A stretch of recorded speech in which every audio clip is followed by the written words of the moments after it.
If you're into philosophy, I have some opinions. So, first of all, look at the size of this book.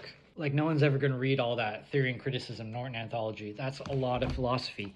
And even if you did read it all, what good would it do you? You could sound smart and impressive, which only gives you status, but that doesn't actually bring any more quality or meaning to your life. But maybe there's a few things in here that could help. And I'm going to point them out to you, which I think actually could help, and why we have philosophy in the first place. First one is from Hegel. The one thing that I like about him is he recognized that the deepest human desire was for recognition. And I think that when you realize that, you can notice it within yourself and you can notice it within other people and better understand why people are acting a certain way.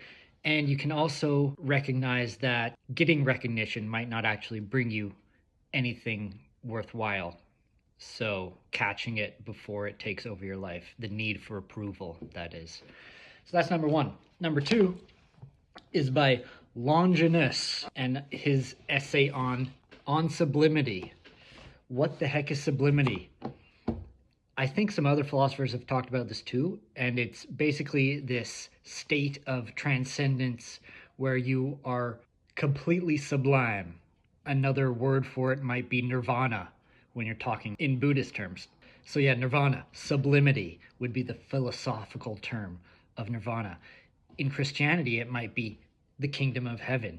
Basically, this state of transcendence where you are one with your surroundings, you're taking everything in the present moment, which brings me to another philosopher, Eckhart Tolle. I swear by this book. I think it is a type of philosophy, although some people might consider it mysticism or something.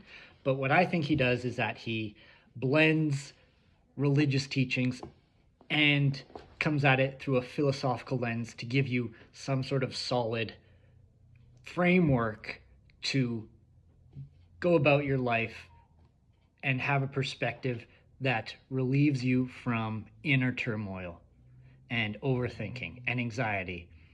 And he gives you techniques to calm your mind.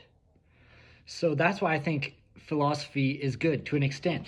But this much philosophy, I think that would only clutter your mind even more. There might be a few little tidbits in here that might help you, that might be different than what has helped me. So philosophy is pretty cool until it isn't. I want to hear what you have to think about that.